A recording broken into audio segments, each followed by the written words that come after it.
Hi, welcome to business pulse. రేపు ఏం జరగబోతోంది? అందరిలో ఇదే ఉత్కంఠ నెలకొంది. ఆ పసిడి ధరల పతనమా పరుగుల అనేది రేపు తేలబోతోంది. ఎందుకంటే అమెరికా ఫెడరల్ రిజర్వ్ కీలక భేటీ రేపు జరగబోతోంది. ఈ భేటీలో వడ్డీ రేట్లపై వాళ్ళు నిర్ణయం తీసుకుంటారు. ఆ నిర్ణయం అనేది బంగారం ఎటువైపు వెళ్తుందనే డైరెక్షన్ దిశానిర్దేశం చేయబోతోంది.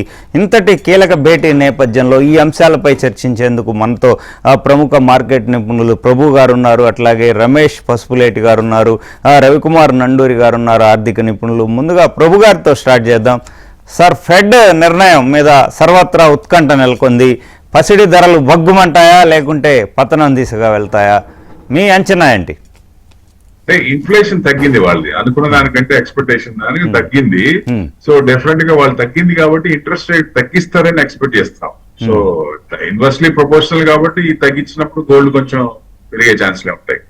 ఎప్పుడైతే ఇంట్రెస్ట్ రేట్లు పెరుగుతున్నాయో అప్పుడు అసెట్ క్లాస్ లో మెటల్స్ నుంచి దాదాపు 8 నుంచి మళ్ళీ వాళ్ళకి బాండ్స్ కానీ వాటి వెళ్లే పరిస్థితి ఉంటుంది. కాబట్టి 4.58 ఎంతో ఉంది రిటర్న్ దాంట్లో. సో అక్కడ నుంచి కొంచెం తగ్గుద్దని ఇంట్రెస్ట్ రేట్ కొంచెం తగ్గిస్తారని ఎక్స్పెక్ట్ చేస్తున్నాం. సో వచ్చినప్పుడు కొంచెం పెరగచ్చు. ఎందుకంటే ఈ మధ్య కాలంలో చూసినా మీకు గోల్డ్ 165 నుంచి డౌన్ అయింది కదా.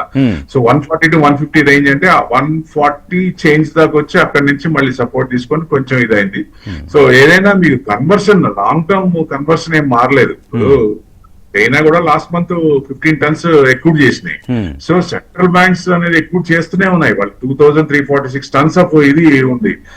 ఆ ఇది పెరుగుతానండి. ఫారెక్స్ రిజర్వ్స్ లో గోల్డ్ అనేది ఎక్కడ ఆగల.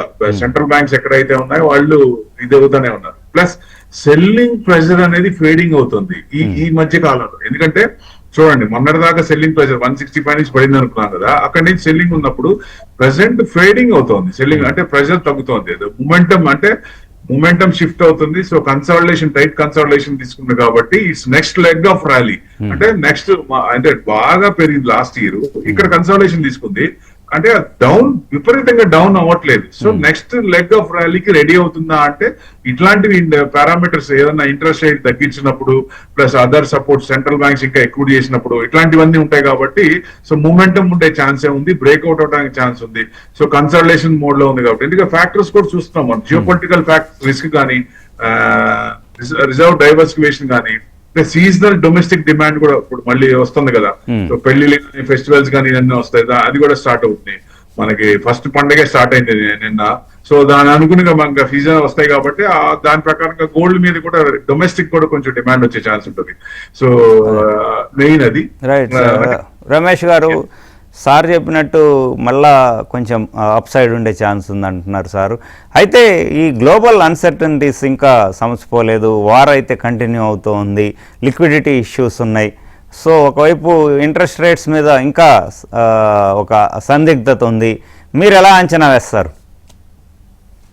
నమస్తే అండి. గోల్డ్ కూడా యాక్చువల్గా నిన్న 2% పెరిగి మళ్ళీ $4,100 వచ్చింది.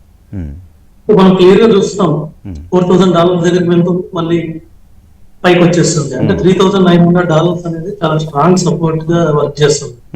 సో $3,900 కానీ తీస్తే మాక్సిమం $3,500. సో అంతకన్నా ఎక్కువ డౌన్ సైడ్ కనిపించలేదు.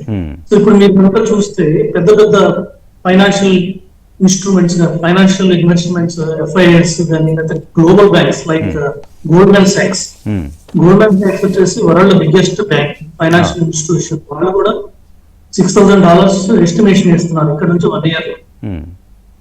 అంటే ఇక్కడ నుంచి ఆల్మోస్ట్ 50% ఇస్తున్నారు వాళ్ళు. JP Morgan కూడా $4,800 ఇచ్చారు టార్గెట్. సో అంటే ఆల్మోస్ట్ ఇక్కడ నుంచి 20% రిటర్న్ ఇచ్చింది, I mean expected return. So ఇలాగా మీరు ఏ బ్యాంక్ చూస్తున్నా కూడా ఫ్యూచర్ లో ఇక్కడ నుంచి 15-20% రిటర్న్ అంటే మీరు నెక్స్ట్ 1 year కి ఫోర్కాస్ట్ ఉంది. సో ఎక్కడ నుంచి పెరుగుతుందంటే నార్మల్ గా జనరల్ గా మీరు లాస్ట్ 5 years మీరు కనుక అబ్జర్వ్ చేస్తే లాస్ట్ 2 quarters లో పెరిగింది. అంటే October to March minimum 15% return ఇచ్చింది. 2020 నుంచి 2025 వరకు కూడా మీరు లాస్ట్ 6 months చూస్తే మినిమం 15% రిటర్న్. సో ఏ లాస్ట్ హాఫ్ కూడా నెగిటివ్ రిటర్న్ లేదు, ప్లస్ 15% రిటర్న్ ఉంది. సో ఈ ఇయర్ కూడా మనం 15% రిటర్న్ ఎక్స్పెక్ట్ చేయొచ్చు నెక్స్ట్ హాఫ్ లో, అంటే అక్టోబర్ టు మార్చ్.